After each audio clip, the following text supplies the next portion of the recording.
Senhor presidente, excelentíssimos vereadores, cidadãos que nos acompanham na nossa sessão, aqui na nossa Câmara e pela internet, muito boa noite. Queria rapidamente fazer um comentário a respeito do projeto em tramitação no Congresso Nacional de terceirização de mão de obra. E hoje houve uma movimentação em todo o país no sentido de os trabalhadores repudiarem esse projeto, um projeto lesivo aos interesses de todos os que têm carteira assinada, projeto que permite a terceirização de atividade fim, ou seja, a terceirização de maneira indiscriminada por parte das empresas. A gente pode comparar que, se esse projeto for aprovado no Congresso Nacional e se for sancionado, se virar lei, é um projeto que praticamente sepulta e enterra as garantias trabalhistas garantidas na CLT, vereador professor Paulo. Um projeto que mexe com direitos assegurados ao trabalhador desde a década de 40, desde a CLT, vereador Dudu, que a gente sabe que foi uma conquista do povo brasileiro e que teve origem lá com Getúlio Vargas. Então não é possível que essa agenda, que é uma agenda que só interessa aos grandes interesses empresariais, ela possa prosperar. E fico feliz de que nas redes sociais e também nas ruas começa a haver uma reação da sociedade, dos trabalhadores em relação a esse projeto que possibilita a terceirização indiscriminada. Ontem no Congresso, na Câmara Federal, foi aprovado inclusive um destaque que proíbe a terceirização de atividade fim nas empresas estatais, ou seja, empresas públicas e sociedade de economia mista, e acho que já é um avanço para o projeto. Se a gente, e não estou aqui também para dizer que a terceirização não deva acontecer, em algumas situações a terceirização, inclusive, é até bem-vinda, tanto nas empresas e até, às vezes, até no setor público, quando a gente pega, por exemplo, a questão dos hospitais. Então, os hospitais terceirizam, por exemplo, a lavanderia. Então, a roupa do hospital é lavada uma empresa que é especializada nisso. Seria ruim você manter uma lavanderia especificamente em cada hospital público para você fazer esse serviço. Esse é um exemplo de terceirização que eu não vejo nenhum problema. A questão da segurança patrimonial e a limpeza também de unidades públicas, como acontece também nos hospitais, não vejo nenhum problema. Agora, você terceirizar todas as atividades do setor público ou mesmo de uma empresa faz com que você possa, teoricamente, ter uma empresa onde você não tem nenhum funcionário. Todos os funcionários eles vão ser contratados de uma terceira empresa, o que isso, sem dúvida nenhuma, pode lesar o interesse do trabalhador. E lembrando da questão da terceirização no poder público, São Gonçalo é um grande exemplo disso. A gente tem a terceirização aqui da coleta de lixo, que é a terceirização do serviço da coleta de lixo. Não vejo problema também da terceirização da coleta de lixo, mas existem problemas. Aqui em São Gonçalo, a gente já teve várias empresas que cuidaram do lixo, empresas inclusive que já foram extintas. Tem uma, por exemplo, chamada Unilix, que ela não existe mais e prestou serviços aqui no município, se eu não me engano, no início do primeiro governo da ex-prefeita Aparecida.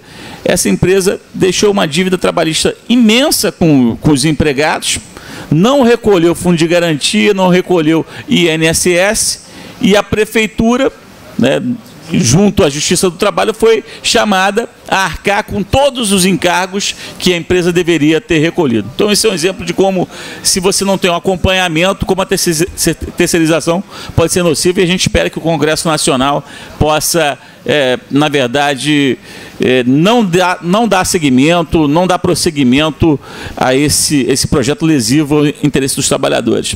Quero mencionar aqui, rapidamente também, a questão do problema que foi noticiado pela Polícia Civil nessa semana em relação às creches, algumas creches conveniadas na nossa cidade. E, infelizmente, isso aconteceu, isso é malversação de recurso público, a polícia está apurando, mas me parece, pelo que agora vi, muitas pessoas me questionaram na rua, me questionaram no Facebook em relação à questão da responsabilidade do governo municipal. E aí me parece que a responsabilidade do governo municipal é nenhuma, ou se há, enfim, há que se apurar, porque me parece que os recursos foram transferidos para essas entidades, e essas entidades que não aplicaram corretamente os recursos que foram recebidos da Prefeitura. E aí eu quero lembrar que eu tenho uma lei aprovada aqui na nossa casa, em vigor há um ano, que estabelece que toda entidade da sociedade civil que estabeleça convênio com a Prefeitura tem a obrigação de disponibilizar o balancete na internet para que toda a população possa saber, vereador De Jorge, como o recurso está aplicado. Tem que disponibilizar quanto recebeu e a maneira que aquele recurso foi aplicado. Isso é uma lei de transparência específica para entidades conveniadas aqui em São Gonçalo e que, infelizmente, essas entidades que estão recebendo os recursos do município, do erário municipal, ainda não estão aplicando. Então, eu não tenho dúvida de que quando a gente tiver mais mecanismos de controle, de fiscalização, de como esses recursos que são públicos estão sendo transferidos para entidades privadas, a gente vai ter, talvez, um mecanismo melhor da gente acompanhar como esse recurso está sendo dispendido. Então fica aqui o registro do nosso repúdio em relação a esse problema. A gente espera que os responsáveis sejam punidos e que os recursos públicos eles possam ser aplicados devidamente no atendimento, e aí nesse caso no atendimento à população mais carente, especialmente as crianças que estão nas creches conveniadas. E a gente espera que a gente possa ampliar a rede de creches municipais para que a gente possa ter mais crianças atendidas em unidades públicas. Para encerrar, quero mencionar uma questão que aconteceu hoje, que eu quero lamentar e, mais uma vez, fazer um registro em relação a um problema que é do partido ao qual sou filiado, que é o PT. Hoje foi preso o tesoureiro do Partido dos Trabalhadores, o tesoureiro nacional do PT. E isso é um fato que me envergonha, quero deixar aqui registrado isso, um fato que me envergonha, porque, de novo, vereador Lecinho, mais um tesoureiro do PT foi preso. Primeiro foi o Delúbio e agora o Vacari.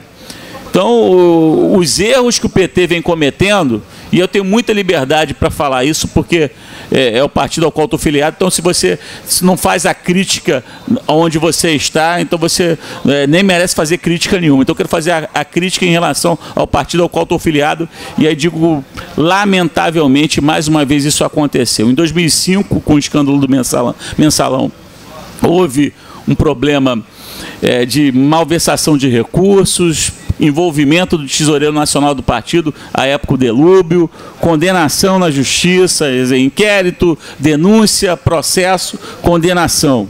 Isso há 10 anos. E agora, 10 anos depois, acontece um processo semelhante, só que montante financeiro muito maior, que envolve, mais uma vez, o tesoureiro nacional do PT. Então, quero dizer que estou envergonhado, mais uma vez, com esses fatos lamentáveis que envolvem o nome do Partido dos Trabalhadores. E aí eu quero deixar aqui registrado que ou o PT toma providências, o PT nacional toma providências imediatas, no sentido de resgatar a sua imagem, que ao longo de anos ele cultivou e que perdeu rapidamente nesses 10 anos, no sentido da defesa da ética, da defesa da transparência, inclusive da punição de pessoas que cometam ilícitos e malfeitos, ou o partido está destruído para sempre. Eu quero fazer esse registro aqui, porque eu, como filiado ao PT, eu só tenho que lamentar e dizer que estou envergonhado, mais uma vez, com esses fatos lamentáveis que aconteceram no PT. Muito obrigado, boa noite. Eu quero parabenizar o vereador Marlos, porque poucos petistas têm coragem de fazer isso que ele fez aqui agora. Poucos petistas. Eles vivem dando voltinha e tentando justificar o injustificável. Parabéns. A sua conduta deixa a porta de muitos partidos aberta para quando o senhor quiser entrar. Obrigado.